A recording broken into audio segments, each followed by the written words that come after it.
Hello, and welcome to You Can Grow Your Own Way, a conversation for parents and carers of neurodivergent children.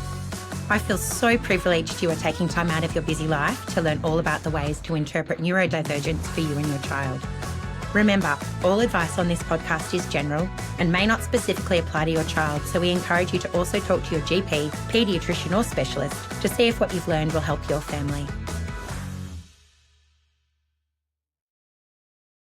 Hello, and welcome again to You Can Grow Your Own Way, a conversation for parents and carers of neurodivergent children. You may notice we've had a few topics lately around all things OT, and today is another one of those. We are going to be talking about the three main things that impact our children's nervous systems. So the proprioceptive, vestibular, and tactile systems. And this should be an incredible and informative conversation to help us understand the things that may both regulate and dysregulate our children and how those feelings may impact their body.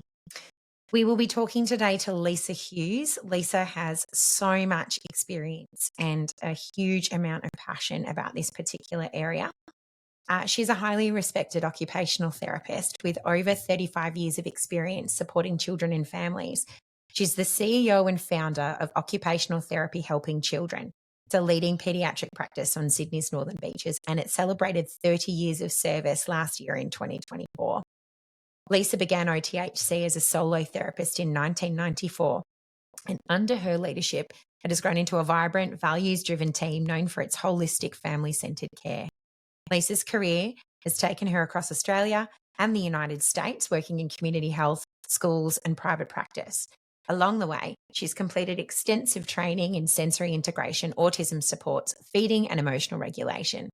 Her passion lies in helping children build the confidence and skills they need to thrive, and in empowering parents with practical strategies and a deeper understanding of their child's unique strength. In addition to leading her practice, Lisa also founded New Possible OTs, or Possibilities, a business that mentors occupational therapists as they step into the world of paediatrics. Lisa brings both professional expertise and lived experience as a parent herself. She has a warm and down-to-earth way of connecting with families, and we're going to see just how great she is at that in the conversation. Hello, Lisa. Absolutely thrilled to have you joining us today. We're going to have such a great conversation, and how fundamental are these topics for parents of neurodivergent children, so this should be fabulous. Thanks for having me, Carly. I'm super excited to unpack these very important sensory systems as well. So I always love to just jump straight into stuff. And definitions are great. Definitions sort of put us in the position of knowing what we're going to be talking about. So vestibular, proprioceptive, and tactile processing. Do you want to start by talking to us about what they are? Absolutely. I think first thing really, if we look at the pyramid of learning, which is sort of starts with our sensory systems and goes all the way up to our higher level thinking, vestibular, proprioception, and tactile are right on the bottom. So they are our absolute key foundations. If you think back to when a baby is born, it's all about that vestibular, tactile, vestibular movement, rocking, calming of the mum, and that tactile input. So those three sensory systems, they're like the behind the scenes team that keep our kiddos feel safe, steady, and ready for action. They're sending messages to the brain about where the body is, how it's moving, and what's being felt. So when they're out of sync, though, that's when we see things they might show up as clumsiness, big emotions, or struggling to avoid everyday tasks. So we need to know it's not misbehaving, it's just their nervous system telling us what it needs. So that's an overall of how vestibular, and tactile, how they all work together. Are you okay? I'm going to go vestibular, proprioception. I'll handle that now. I've got one quick question. So when you talk about that being the foundation and sort of the building block as things move forward, we often talk when we're talking about children and their regulation and their thinking capacity, accessing executive functioning, etc. When they're dysregulated, we talk about the lizard brain, the base of the brain. Yes. So are we saying that often they're tying into those systems when they're dysregulated? Absolutely. So that reptilian brain, that is where these guys are sitting, not anything higher level. We're talking very basic fundamentals. And I guess when I was talking about pyramid of learning, when we talk about that, reptilian brain, the brain stem, and we're talking that higher level, that flipping the lid. If we look at the pyramid of learning as our triangle, that higher level executive functioning skills is sitting right at the top of the pyramid, and these levels are sitting right at the bottom. So nervous system is just ongoing. Yeah, Very and I basic. suppose at the end of the day, I mean, it shows how important they are because that base level of development is the part that keeps us safe. Absolutely. And they all work together to do that. So that's the overall. I asked you to talk about tactile. They very much are an integral part of each other rather than breaking into different systems. They all work together. But let's have a look. Vestibular system particularly, it helps us with our balance and movement.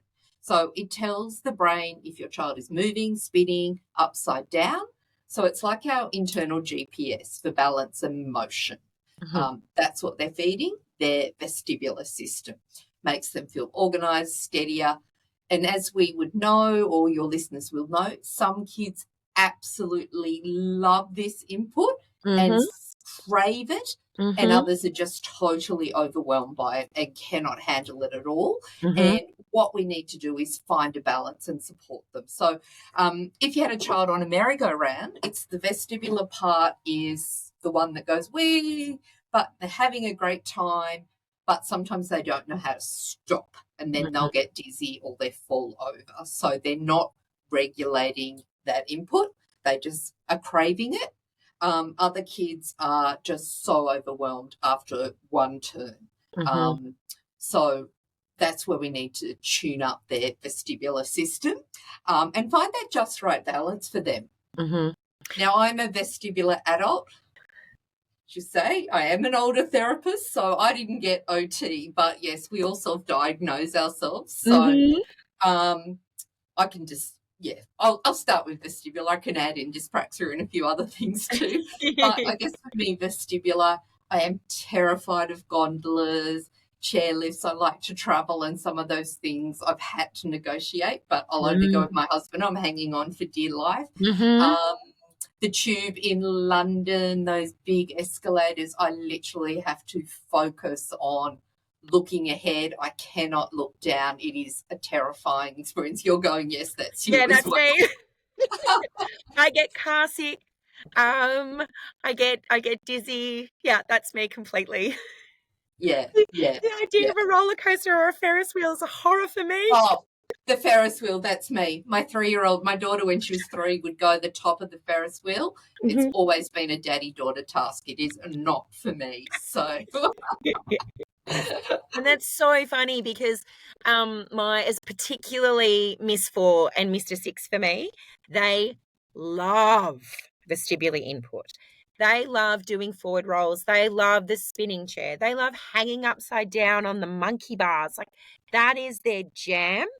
And the more that they can do that, the more calm and within themselves they feel.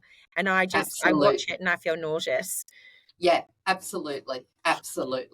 But then you've got to watch those kiddos who don't have that filter on. As we said, they can get dizzy and they can feel if they're, if we had a kid in our sensory gym and they're spinning, we would need to modulate that because their nervous system is not helping them filter that information and get that just right feeling. Yeah, okay. Yep. Shall we talk about some of the signs you might Please. see for vestibular processing? So vestibular, you might see your child feeling unsteady or a little bit clumsy. They will be the ones that trip or fall more than other children. You might see it climbing stairs, that whole judgment, not having a good idea where they are in space. They'll avoid movement. They may not be that super active person. We've talked about swings, slides, spinning, roller coasters, escalators, but might be really cautious of, moving really, really fast.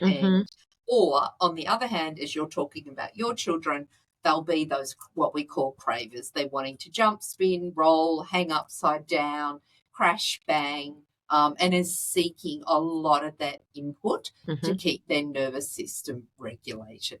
And they might find it challenging to sit still. So, yeah, it's all about finding that just right balance for children that's going to support their focus, mood, and connection with the vestibular system. It's fantastic. So essentially, like if we're looking at, and I know you've got some activities that we're going to talk about that's going to support it, but we can actually literally watch our children engaging just with their general environment, and that's going to give us a clue. So if they absolutely. So if they struggle to sit still while they're eating versus, and it's really interesting. I don't know why, but I've never thought about how Mr. 8 actually, his vestibular system gets overwhelmed. So he gets very clumsy, and he would much prefer to be a couch potato than to go and do anything physical. So we can literally just sit and watch those things. Be in a position where we're, I suppose, processing how they're engaging with their environment, and they're going to give us the clues. Absolutely. What that looks like at home, what school are reporting, what that's looking like in the community, at a park, socialising, all those sorts of things you will witness from your child. Fantastic. All right, well, let's get into some supportive activities. Well, do you know what? I think from what you were saying, I think too, I had, in preparing for this, I often find when I talk to parents about some of these sensory strategies, exactly what you're saying, they've actually already figured it out. Through trial and error, parents know their children really, really well. They know what their nervous system needs, what they don't need, and they how to navigate it. So often they're so cued in, they've actually figured out the strategies without knowing their strategies. So look, I'm just thinking about activities. Let's just go through some super simple things people might be able to do at home. Obviously, going to parks, loads of different equipment in parks, swinging, climbing. We do, if you had somewhere you could suspend a swing at home, depending on your beams and your suspension, or got a handy building, that's always really good if you've got a child who really likes that vestibular input and it's calming for them. Even setting up, a swing set at home, you could have something you could suspend equipment from. You can get things, reasonably priced now, even from Bunnings. IKEA's always got a few swings and different things like that. I don't know if you've been down that route yourself, Carly, but we have a hammock in front of our kids' television in their playroom because they cannot sit still.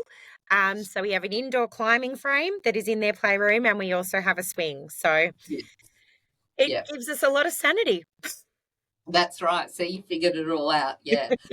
Other things just like outdoors, rolling down a nice little hill, doing a somersault, all those types of things that we did as kids. A yoga ball or a Swiss ball, really good too. You can, roll over that head first, on your tummy, upside down, all those things. So being able to invert the head into different positions, that all gives a different type of stimulation of the vestibular system. Our animal walks, frog jumps, head down, wheelbarrow walks, all those types of things. Scooter boards are great too. I feel like I'm doing a plug for all the cheap things in Australia now. But even Kmart, you can get a scooter board in Kmart now as well. So they can push themselves. You can grab a hoop, a rope, something to give them that nice spinning input.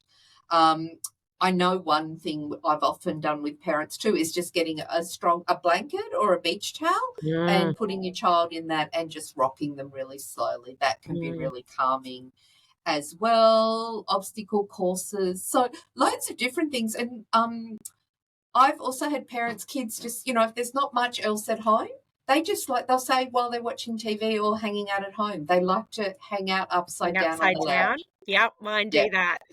Yeah. Yeah.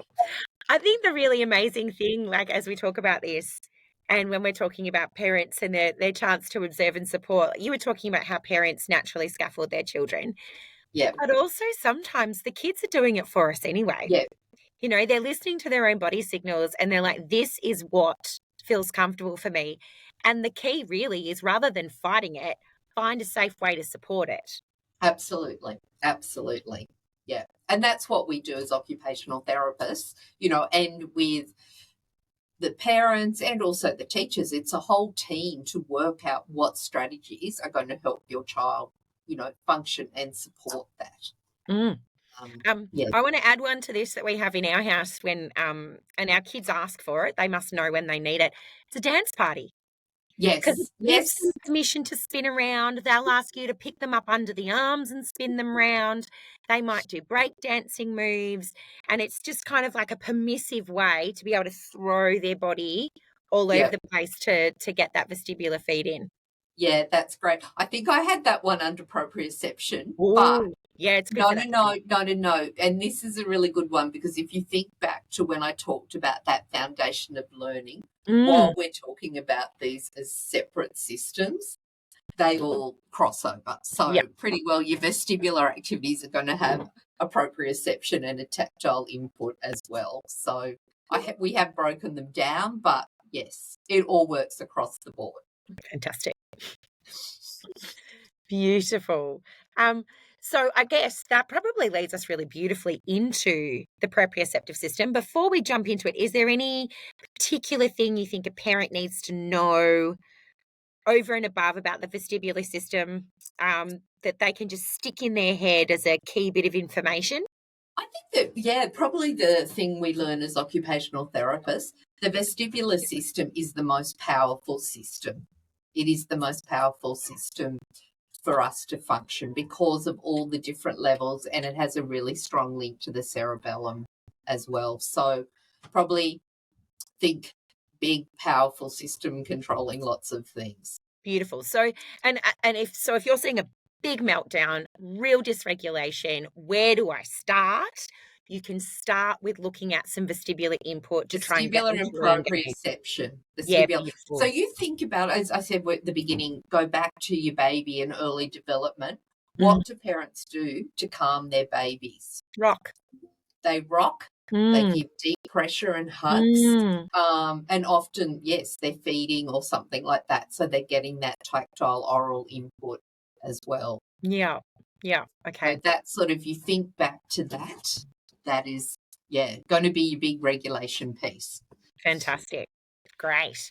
All right, let's dive into proprioception. Okay, so proprioception is all about body awareness. So I always think of ballet dancers, they've got really good proprioception, they know where their body is in space. Proprioceptive system lets us know arms, legs, and how much pressure. So it's like our body map. It's our body map, our feedback system. When they jump, squeeze, climb, they're getting that proprioceptive input. Mm, And this one is really calming and grounding. So great for kids who are feeling a bit all over the place. So mhm, exactly what we just talked about. mm, If you had a really dysregulated kid, proprioception, so deep pressure and vestibular are going to be your key go-tos. mhm. So yeah, proprioception, yeah, I got a bit of proprioception in me. I'm the one. And I move quickly. Banging into tables, bruised, that kind of thing. Not quite good awareness of where my body is in space. So things you might observe, crashing into things or playing too roughly. You know, when you're doing that rough housing or wrestling and Yeah. everything's going well, and suddenly someone gets hurt. And that's Yes. because the child's not reading the amount of pressure they're putting into the activity or can't regulate the amount of pressure of their body. They might squeeze, they might hug too hard without meaning to hurt. Often you'll hear kids, heavy-footed kids, I doors have elephants slamming. in my hallway. Yep, elephants in the hallway. That is exactly it. Yes, slamming doors, often even with a simple task like handwriting. Mhm. We see kids, they're the ones pushing really firmly through the page and holding their pencil because they're trying to get that extra proprioceptive feedback to do handwriting as well. Really, But also, yeah, they're the ones. They love being squished and wrapped tightly. They might go and, hang out in the couch cushions, squash themselves into small spaces and wrap their all that. sheet like a burrito. Wrap their sheets, burritos, all those kind of things. Love Mm, their lycra. Um, so yeah, that real deep pressure they crave, but I guess because they haven't got, they're not getting good feedback from their body. You might see challenges with handwriting, using cutlery, some of those everyday tasks as well. Getting dressed, because it's sort of that, thinking clumsy. Where's my body in space? Where's my arms? Where does my arms and my leg and my hands and my feet end, and all those sorts of things. So navigating that as well can wow. be tricky. I was just thinking, it just gave me a little light bulb moment about something about Mr. Six. And I actually saw it with a friend of ours whose son did the same thing to her today in an environment that was quite overwhelming from a sensory perspective. And Mr. Six used to do this when he was overwhelmed. He would come up and he would he would punch me, or he would bang his head really hard into my leg. I've never understood why he's done that before. Yeah. And now Yeah. that makes sense. Yes. That's I'm dysregulated. I need some proprioceptive movement so I can understand where I am because everything's feeling overwhelming.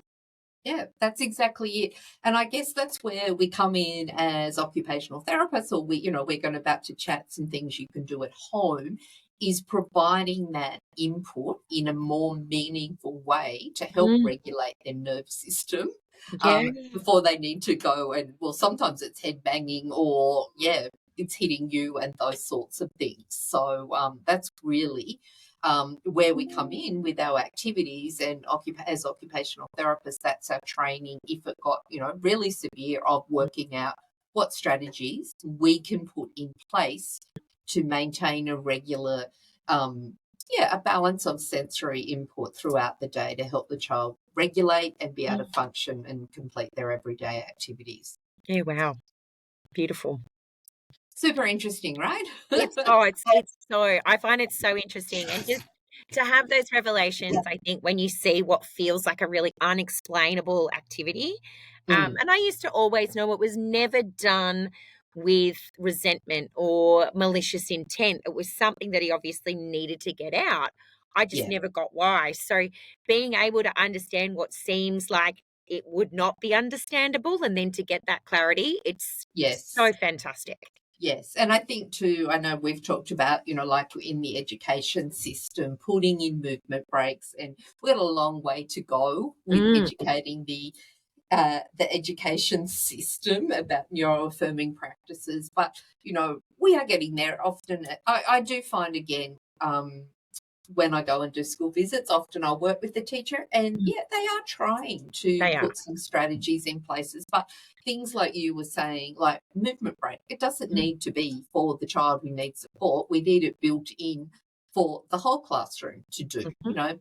Our system's set up for them to sit there for an hour and a half, where we know their little bodies and their nervous systems need to move before that to be able to function and keep going. So, Well, Mr. Six in his classroom, we've provided a mini tramp, a, perfect. a spinning stool, and a peanut ball.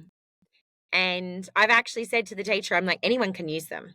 They're Mm, there. Like, mm, if there's anyone else who wants to use them, for two reasons. One, it stops Mr. Six feeling like he's being, ostracized for something, or, absolutely. that it's some form of punishment. And Mm, also because why not? mm, mm, mm, You mm. know? And look, without getting really into the education systems, I think the biggest thing we're seeing at the moment is that it's teacher dependent, and when a Mm, teacher really wants to learn, they will.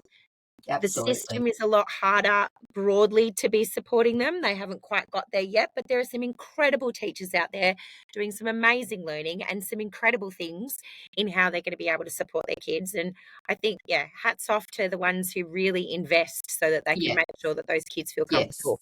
Yes. Yes. And I think too, we're going to see, we're certainly seeing, I'm in New South Wales in Sydney. So Mm, we're certainly seeing that teachers are wanting to know more about sensory processing and regulation and how they can use these tools in the classroom and gain some understanding. So, yeah, we've developed a lot of PD around these topics and are really, passionate about getting the word out there to give these kids a positive experience at school. It feels overwhelming, I think, for teachers at first as well, because as you know, anyone who knows a teacher knows that they go above and beyond and they work incredibly hard, really long hours to do everything that they do for their students. And it can feel like, how do I have more? Where do I find more time in my day to then be able to do this? Yes, But the yes, reality is, when the children in the classroom are regulated and they're able to access their cortex because you're implementing these things, the day itself runs a lot smoother. So yes. you got to do the work to get there, but when you're there, it's a really great place.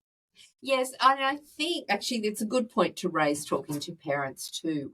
I educate my team. I feel as occupational therapists, we really need to be, when we're putting strategies in place, working with the classroom, the teacher's Mm, capacity and the mm, parents' capacity to do things. So yes. very much, we're not going to, whilst we're talking some different things now, I'm not going to send a list home for parents and go, I want Mm, you to do this 10 times every week. I'm always looking at the parent's capacity. mhm, What can be built in? Yes, the child needs some more proprioceptive input so they can sit and regulate and have dinner with their family. So it might be, how about you go out on the trampoline for 5 minutes, or why don't you do some animal walks on the way to dinner, mm. so those sorts of things. So it's not this added extra burden, because that's not going to happen. Yeah. It's just not And as you realistic. mentioned earlier, sometimes parents don't even realize that they're doing some of that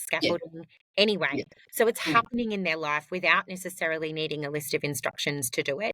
yeah, And all they really need to do is just in the moment recognize that that's what they're doing. yeah, absolutely. Mm. Absolutely. All right. So we have a little look at some strategies for proprioception. Most certainly. So as we talked about, proprioception really is there. It's really our go-to, proprioception and vestibular, to help with calming, focusing, and coordination. So we've talked about movement breaks, really good for transitions, and also for resetting the nervous system after a busy day. So it could be something you want to think about after you pick your child up from school, or after they've just been in the zone all day. What does Mm-hmm. their little body need to reset Mm-hmm. themselves? So heavy work we've talked about. It might be carrying groceries, picking up the laundry, carrying the milk into the fridge, watering the garden, just some everyday things that everyone can do to help out. Even if we say to teachers, send them on a message, grab them some library books, just Yep. make up something so they're doing something and feeling Take helpful. a ream of paper to the office and bring the Yes, ream of paper back. absolutely, absolutely. Climbing stairs. If it's your child, maybe you want to stop at the playground on the way home from Mhm. school and give them a good run around if that's what their nervous system needs. Other kiddos might just need to come home, cuddle up on the cushions and just chill out and get a nice, with their blanket or whatever Mhm. else they need. Yeah, so making forts, even if you don't have any fancy equipment, hopefully you've got some lounge Yep. covers, seats that they can build Table and a sheet. yep, Yep. forts, dark spots, all those kinds of things. Love a good bear hug, wrestling with mum or dad or sibling, probably mum or dad. Also, like, I think you talked about it before, but like even just in a blanket, love a kid rolling up in the blanket, making them into a hot dog, a Mhm. burrito, that sort of thing, Mhm. putting on your tomato sauce. So you can make it into lots of really fun games. Yes. Um, Yep, my kids used to be sausage rolls when they were yeah, going to bed, and I used to squirt on the sauce. yeah. So I mean, even yeah, we've got obviously tons of crash mats in our gym, but I would have kids. They'd come in after school, and even the crash mats are big. They're like 2 meters by 2 meters kind of thing, Mhm. Mhm. and probably weigh about 5 kilos each. But they would love coming in, just pulling them all in, squeezing into a hole, just doing that.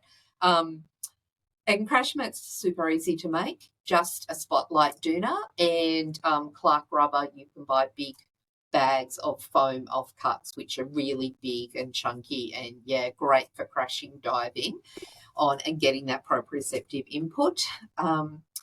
Trampoline is obviously, I think I listened to yours and Steph's. That would probably be, apart from the parent, like the Such a great investment if you can do it. Like, they're just so good.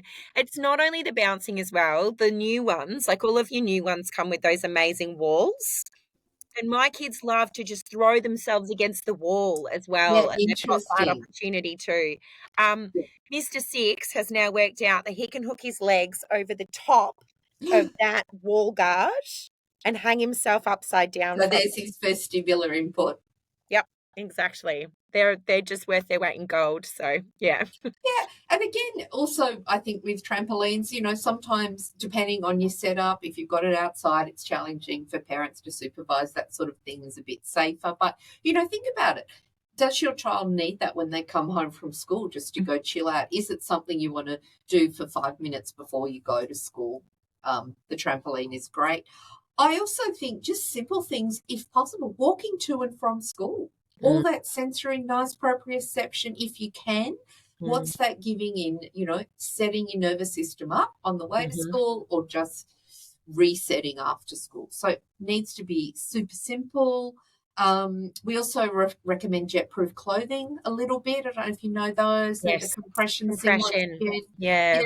Super nice way for kids who need that extra input but don't want to stand out. It's quite a nice way to go. I've got kiddos who sleep in those or, you know, singlets, pants, long, shorts. They absolutely love them. Obviously, weighted animals, weighted vests, all those kind of things. Lycra is a really, really cool way to get proprioception. You can get Lycra body socks. You can get Lycra sheets now, Lycra tunnels, and, yeah, hammocks, all sorts of things can be made out of Lycra and that really nice resistance. Ours, it's funny, my kidlets didn't used to be into it. They'd be, as I said, you know, they loved being rolled up tightly in a sheet, but they weren't down with Lycra for a long time, and it's just entered our house. They've just started to really appreciate it. Might have been a textural thing, possibly, with the Lycra versus, but we've come across something else. So the body sock, Mr. 8 loves a body sock, loves. And the place where we purchased the body sock, and I'm actually happy to share, I'll share the link in the notes later. They do a hug shrug. So it does the shoulder level. You put your hands in and it goes around the shoulders, and then you wrap your arms around your shoulders like you're giving yourself a big bear hug. And I love that because we can take that with us anywhere. It goes in his backpack. You can have it at a restaurant, you can have it at a park, and it's really, really easy for him to access. So some of the stuff that's coming out these days in Lycra, it's so good. Yeah. No, it's amazing. That's good. I'd like the link for that, please. Yeah, I will send it to you. It's amazing. Yeah, and the other part, I guess, about proprioception too that we also talk about is oral input for proprioception. So if you think back again, we talked about the baby, where are they getting, you know, through the bottle, through breastfeeding, all that sort of thing. So often kids who need support with oral proprioception or oral seekers, they'll be the kiddos who are chewing on all the pencils or biting their collars and those sorts of things. So some of the things to do to support that is look at their diet, lots of crunchy snacks, things like apples, carrots, crackers. So they're getting really nice oral input. Thick drinks, a nice thick shake through a straw where they've really got to put in some effort to get it up. And also not doing a plug. I feel like I'm plugging, but it's just years of working with things. We love Camelback drink bottles. So I don't know if you've come across the Camelback. That's what we use. You've got to bite and suck. Yep. And the best thing, the bite and suck bit is replaceable. So when they chew it to bits, you just go buy a new one. Oh, yes. Yeah, it's funny. It's once again the things you do without even realizing. So Mr. 8 used to eat paper, a lot of paper and cardboard. We use chewing gum Obviously, Yes. it doesn't work for everyone. You need some strict rules about it not ending up in hair and under tables and all that sort of jazz. But works really, really well for him. Miss Four loves frozen blueberries and crunching on ice blocks. Ah. And she self-regulates when she needs those. And cucumber. Oh, don't get between Miss Four and a cucumber. She will run you over. That's great. And then the other thing we do with both the boys when they go to school is they have a little container with chopped up carrots and chopped up apples that actually sit on their desk. So they have access to the little bite all day whenever they need it. They don't have to wait for fruit time to be able to actually get that sort of that Oh, interaction. you've got a great teacher. And that's also why I like the Camelback drink bottles too. I know, again, it gets into education, all these rules, but I think big believer in hydration. So I know from myself, so I'd love to see kids being able to access water more regularly too to help. I think schools are a lot better at that. Gone are the days when we used to have to race out at morning break to go and use a bubbler. They're actually allowed a drink bottle in the classroom now, thank goodness. Yeah. And also I think too, you've talked about your children having those snacks, that crunch and sit break. Well, it's pretty well standard now in New South Wales, sort of, 45 minutes in. That's a great way as well that they've kind of moved and got a bit more progressive. Obviously working on diet, but that opportunity to have some oral input is really, really great to see as well. Yeah, definitely. Yeah, I think every student has fruit time. We have fruit time, so it's an encouragement to go and get a piece of fruit out of your bag and also raise the blood sugar back up with a little bit of fruit, which also doesn't hurt. That's right. But good mid-morning. Okay. Shall we touch on our final one, the tactile system? I would love to. Okay. So tactile, our touch system, it lets us know about textures, temperatures, pain, or pressure. Very important. We talk about tactile discrimination for all our fine motor, our buttons, our cutlery, all that sort of thing. Very much also feedback around sensory, feeding, all those kind of things as well. So it's like the body's messenger. It's constantly sending updates to the brain about touch, what's comfortable, what's itchy, what's safe, what's not safe.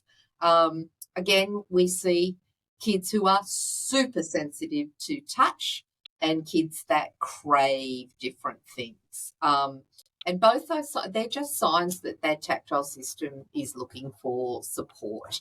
So if we think about it, we talk about, and a lot of your parents will relate to this, about getting dressed. For most of us, it's not a big deal. For a child with a sensitive tactile system, it might be the tag in the shirt feels like a scratchy cactus. The sock seam might as well be like sandpaper. And then we've got kids who want to touch everything. They're like little explorers needing lots of. I always reflect on this when I've got a tag, like we all get there, don't we? Yeah. We know, like when we put something on and then our bodies assimilate. But that time you've got that tag that's just sticking there, and I run to my husband and go, I'm wriggling and twitching while you're saying it because I can just imagine the feeling. Yeah. Mr. Six intentionally puts his shoes on the wrong feet. I did check. I had a conversation with a podiatrist, and she said he's gone through the major skeletal development. It's not going to do any damage, thank God. So is that to make it doesn't like the feel, or it's because he actually loves it sitting in the wrong spot. So he's getting that tactile connection. He's actually seeking that tactile connection. And the proprioception as well. And the proprioception, exactly, by having them on the wrong feet. And it's funny, my husband and I have spoken about it so many times. He's always like, mate, your shoes are on the wrong feet. I'm like, just leave it. It's not harming him. It's making him feel more within himself. Like, we'll just let him do it. And he'll just sort it out if he needs to sort it out. Yeah. So look, things you'll see with tactile, I feel this is one probably it's such an alarm bell for parents. They're probably very aware of some of these ones, but you'll see sensitive to certain textures. They might be a bit of a fussy eater. Clothing, tags, seams, socks, fabric. Some won't like wool. Some like to wear long sleeves on hot days, or short sleeves, or never wear long pants. Often with OT kiddos, we see them, they don't want to touch sticky, wet, messy things. It's just over. Brushing teeth, haircuts, nails trimmed, all that sort of light touch.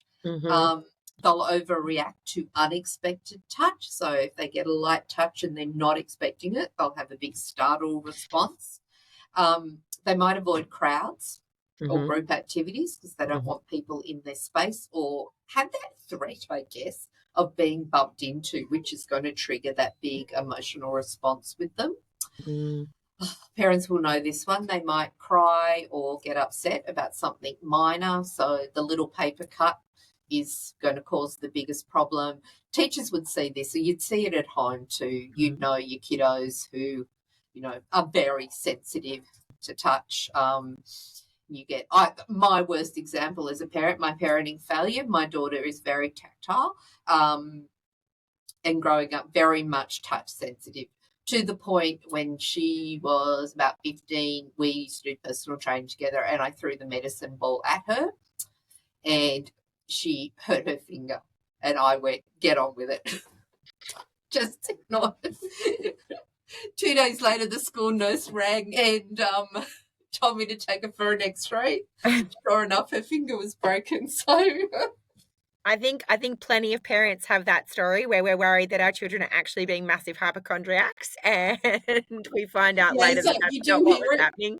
You do hear that with the broken arms and things like that. So it's always, but it's because, yes, you've seen it so many times, that hyper responsiveness to touch as well.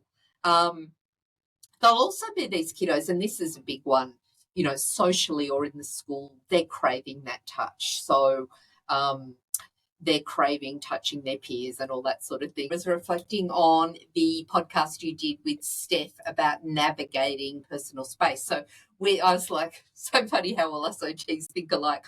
We've done that in a group setting where we've talked about space. Yes, that's what it was. You're talking about your child loving space. So we've done that literally in a group setting, given everyone their hoop so they can work out their personal space and, model this person doesn't feel comfortable with you sitting on top of them and all that sort of thing. So, that's a really good one. And I think with tactile processing in kiddos who struggle, that's where you're going to see big emotional reaction, particularly around grooming and clothes and unexpected contact. I know. I mean, with our sensory gym, even here in the clinic, we do allow time for kids to put their shoes and socks on or whatever they need to do, because it's a big thing for a lot of our kiddos to just feel comfortable with getting those little bumps and bits and pieces out. So, Yeah, and as I'm listening to all of this, when we do have conversations around sensory processing, this is sounding to me like it's the system that it's really hitting, is that tactile system. So those sensory interactions for them that just don't feel right. And it's just then for parents to be able to understand what's going on, what their body needs, and how we can support them in a way that feels safe and empowering. And I'm reflecting on one of our long-term clients that who was struggling with that. I always talk to parents about picking your battles, like, is it a big deal about shoes and socks for today? Like, is it really worth it? And also just judging, like we talked about the reptilian brain, where is your child at today? And that is going to fluctuate. Where are they at?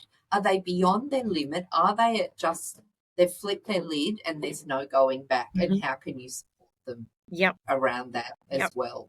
I think it's such an important thing for parents to think about, because when you do have a neurodivergent child who is trying to find their way in this complicated world for themselves, there's so much that they're attempting to navigate at any particular moment. And you have to give your child, as a parent, you need to give your child permission to say, you know what, it's okay. Don't worry about that today. I know this is really hard.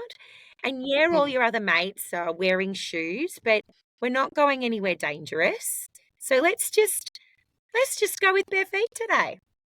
Yeah, absolutely. And is it a big deal? It's not a big deal. No.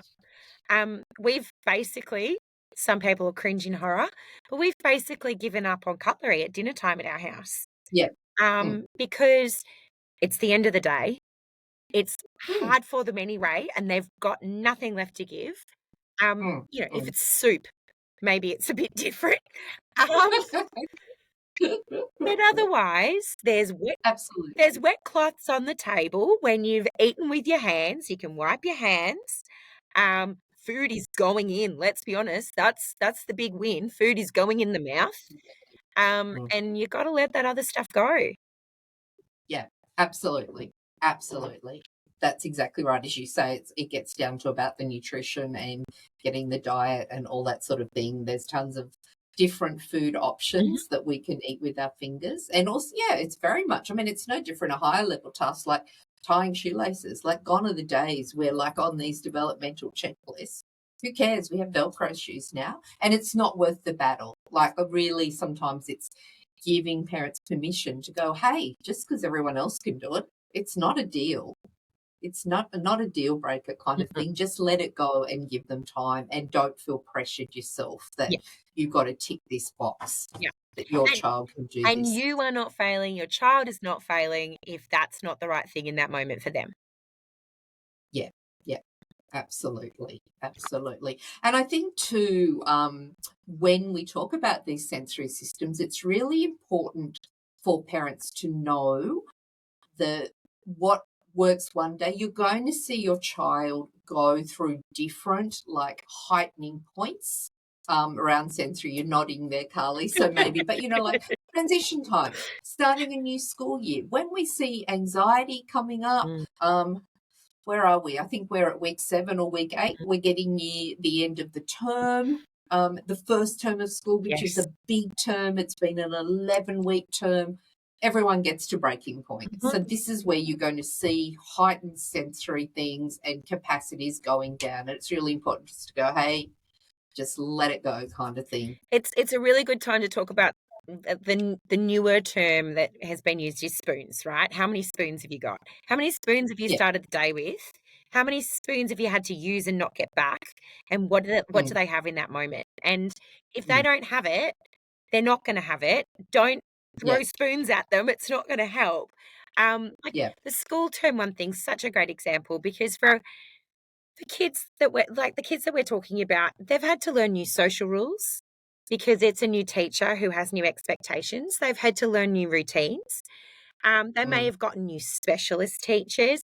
They may be accessing a different part of the playground. Like there's so many things for them that have Oh, changed by starting this term. and a new group of friends if they're not in their That's classes. That's exactly right. massive. And we know how loaded social stuff is for them as well, because social rules for neurotypicals and neurodivergents are so different.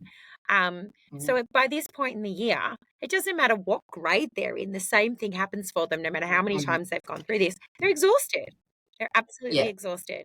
Um, And the teachers are and the exhausted teachers and are the and parents the are parents are exhausted. exhausted, like we're all there, everyone's there. Yeah. Mm, And like for me, I can say in my house, I'm much more likely at this time of the term to say to Mr. 8, you know what? Yeah, you actually can have a baked bean jaffle, your comfort food for dinner tonight, mm, because it's all you can manage. mm, It's all mm, you can mm, manage. So mm. Yeah. And I mean, totally off topic. I'm a big advocate too for not too many after school activities. Look, yeah, in term 1 yeah, particularly, and just time, particularly when they're starting school. Ideally, I don't have, we, give kids a break because it's important they have that time to settle, get used to routines, and come home mm, and chillax yeah. rather than racing, racing, racing. And parents too. It's just too It much. It's is. It overwhelming. is overwhelming. It is overwhelming. And we just have to understand the capacity. Gone is the time when kids needed to be treated like little adults. Thank Mm, goodness. And we are allowed to sit and understand the capacity that a child has in mm, terms of mm. what expectations we're putting on them and to understand what that means for them. And Yeah, then you factor in all of these other things that we've been talking about that are inputting into their brains that they're trying to manage. And we just have to, give them compassion. And by giving them compassion, we're in turn giving ourselves compassion by not pushing yeah, things that can't be achieved. yeah, yeah, yeah. Absolutely. So should we get back and talk about tactile processing and bodies at Side home? quest. Look, I've had some amazing mums. Get yourself on Pinterest. There's so many cool ideas out there for making goop and all that sort of thing. I think every week I'll do a plug for Amazon. My guys, there's always slime and glitter jars and everything being made. I feel like I'm buying liters of glue and all sorts of glitter and stuff. It's always been done. Super cool things you can make. But even basic things now, Play-Doh is great, kinetic sand now, good old cave. I'm a good old fan of shaving cream, the OT. That's all we had. Very basic, some shaving cream, that sort of thing. Water play is great. Painting, hands, fingers, but also just, again, doesn't need to be fancy. Out in the garden, digging up the mud and the leaves and the wet grass and all those sorts of things. Bushwalking, different textures, different environments. And we're near the beach. The beach for me is always a super cool place to manage wet sand, dry sand, sticky sand, all that kind of thing. And I guess because a lot of our families live near the beach, that is something we do have to work on, because it does often impact their functioning and ability to participate with family, community activities, all those sorts of things as well. Yeah. But yeah, lots of different textured walk, sand, carpet, grass. But yeah, can do a lot just out around with simple things. I think tactile too, particularly if you've got a fussy eater, just getting involved in food prep. If you're a baker or something like that, or making the pizza dough, that's all getting that nice input and, helping mum and doing things at the same time. Finding hairdressers that are good. Yeah. Yeah. Very With much haircuts is another one. Yeah. And we learned that back, who, had that understanding and know the different techniques they could try, and even if your child has no teeth, that we could support them with some different things. And of course now we've got seamless socks and undies and all sorts of things that are available, which is awesome to support parents. So, sensory play doesn't have to be fancy. Just, helping your child's body feel safe and just right when they need calming down or energizing, really. Play-Doh is a great one for making. It's so easy. And for anyone who has never made it, it's flour, water, oil, and cream of tartar. That's if you do the cooking one. I like the cooking one because it lasts a bit longer than the raw one. It's so simple. You literally put it in a saucepan, stir it till it becomes a ball. It's ready to go. I chuck a heap of salt in mine because otherwise my kids would eat it. And that's even, my kids love it when it comes out of the pot and it's still warm, and they can get the warm and the squish. And the Play-Doh is out at our house multiple times every day. Every day. Yeah. And it costs, honestly, it costs like 50 cents to make. It's so good. Yeah. And you've got, I guess, too, you've got the tactile, you've got that deep pressure proprioception, you've got all that fine motor and muscle strength and hand strength. And, then you can even, all your imaginary play you can do with it too. So, and pushing and pulling and doing, hiding leaves and making shapes and so much you can do with Play-Doh. Yeah. So, super, super simple things. Yeah. Is what you can do at home. So, that's a good simple Play-Doh recipe. Yeah, it's fantastic. So should we chat about, you've got your kiddos, from what we've talked about, you're identifying that you think there are some more quite some significant sensory things going on. And I think too, it's important at this point just to highlight we're all going to have sensory preferences. I talked about vestibular system. We're all going to have things that are going to throw off and throw our nervous system out of balance. What we need to look at is it throwing, to the level of we are not able to do our roles, or is it affecting our participation at school? Is it our eating? What's going on? Is it, affecting everyday life and our ability to participate? Yeah, definitely. I'd love to. Let's chat about what we do when we feel like it's more than so generally An occupational therapist is the person to come and see. Sensory processing, I absolutely love it. I've done so much training in it, but it changes. It's really grown. I didn't learn about it at uni, but I think now we are learning more and more about the brain, all the studies, the images they can do on the brain, and look at the connections now. It's this ever-growing field that we've all got to I love it. It's just, I absolutely love it.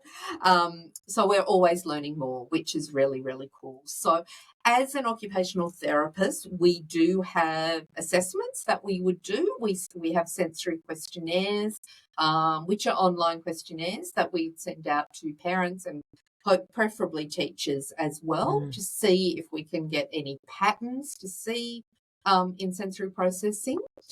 We'd also do a really, really detailed parent history as well, because as we know, we can do all the assessments under the sun and what comes out, but if you're seeing a different picture or parents are struggling at home, well, that's very real as well, even though the questionnaire may not have indicated. So it's again like OTs, looking at that holistic, what's going on in all the different environments and how that's affecting the child. So you come in for an OT assessment. Obviously, we would look at a whole range of other things as well.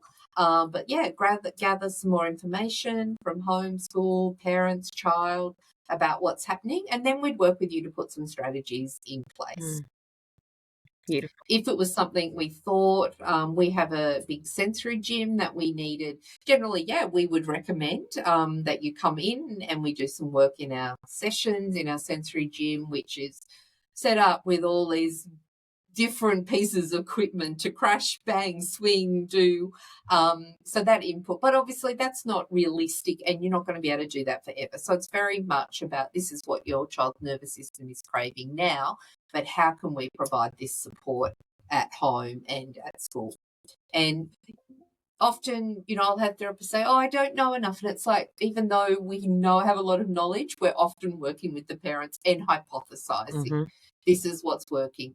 What worked last week may not work this week. There's never ever going to be any cookie cutter. What worked last year is not going to work this year. And that's because we're all human. We all go through our own little ups and downs of where our nervous system is. So, definitely, if you're struggling at home, I would definitely encourage people to reach out to occupational therapists.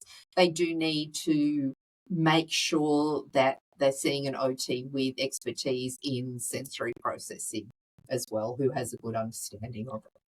Fantastic. And for those listening, so OTs are often included in funding for NDIS. They're generally, and it's amazing, they're generally one of the standards that they go to around helping children in the neurodivergent space in terms of how they learn more about their bodies and how that helps them in the world. And if you don't have an NDIS plan or you're on the way to working towards a diagnosis, you can also look at Medicare and you can work with your GP to get a chronic management plan. And that will actually give you allied health sessions, and OT falls under the bracket of allied health, that can be Medicare rebated. So keep that in mind. It can be, and it should be, because OTs do a lot of learning and they're very skilled. But it can be something no one wants to hear that you haven't seen an OT because you're worried about not being able to afford it. So have a chat to your GP if you need to be able to as well. And if you have got an NDIS plan, 9 times out of 10, they've already said that you should probably get an OT on board. Yeah, and have a chat to your OT too. We're working on this now, obviously. Who knows, NDIS changes and what's happening.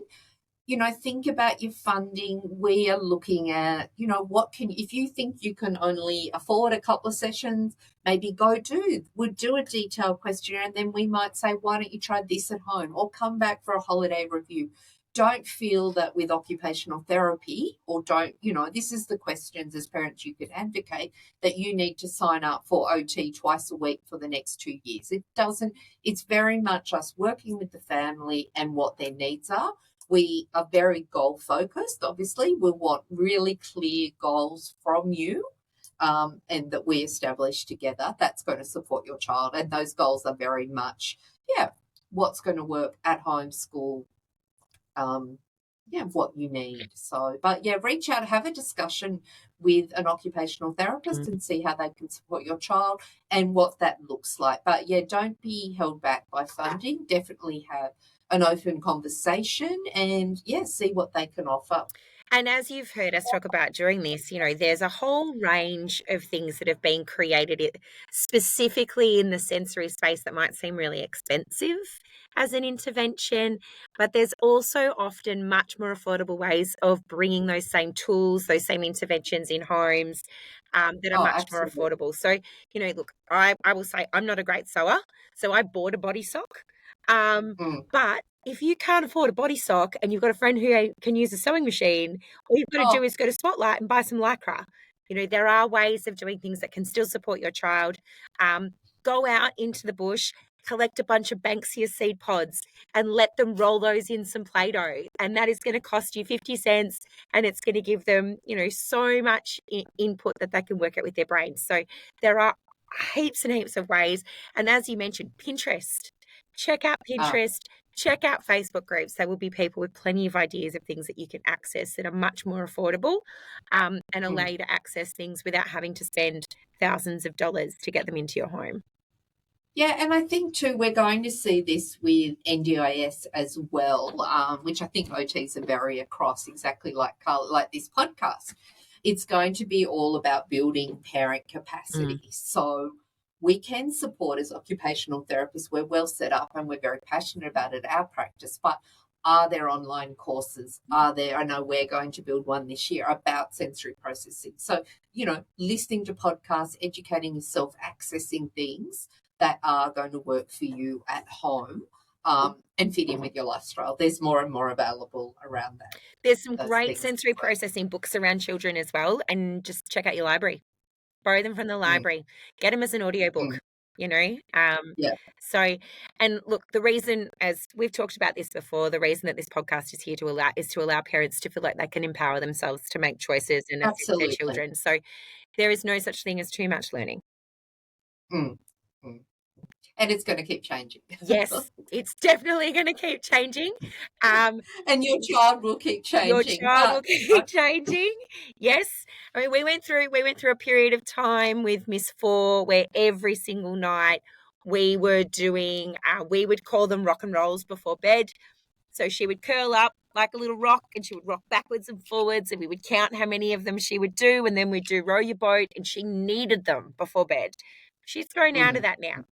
She has no desire to do that. What she does insist on doing, though, now is sitting on my knee to read, which we didn't used to do. Now she sits on my knee to read and she likes me leaning into her while I read a book. So, things are constantly going to evolve. We're going to learn new things about our kids and the industry is going to learn more about itself. So, yes. But I think as as parents, trust your gut, you know your child better than anybody else and what you're observing, and be an advocate for them. 100%.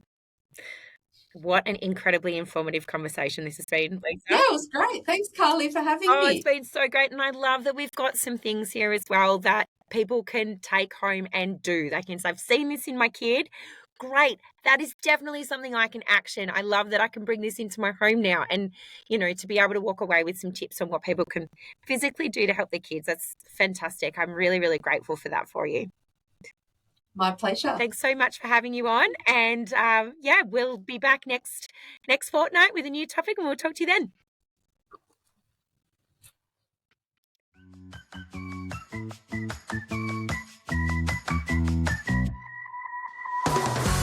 Be sure to check the show notes on our website for any links and references. You can find us at youcangrowyourownway.podbean.com. And if you found this episode helpful, we would love you to help us get the word out. You can share the podcast, tell a friend, and be sure to click the follow or subscribe button so you can access all our new episodes. You can also find us on Facebook and Instagram, where we would love to connect with you. You Can Grow Your Own Way recognises Aboriginal and Torres Strait Islander peoples as the first peoples of this place, now known as Australia. We're coming to you from Jabberung, Jawajali and Wadawurrung country, the country of our guest speaker, and from wherever you are listening. We respect the elders of the past and present, and we share our friendship and kindness.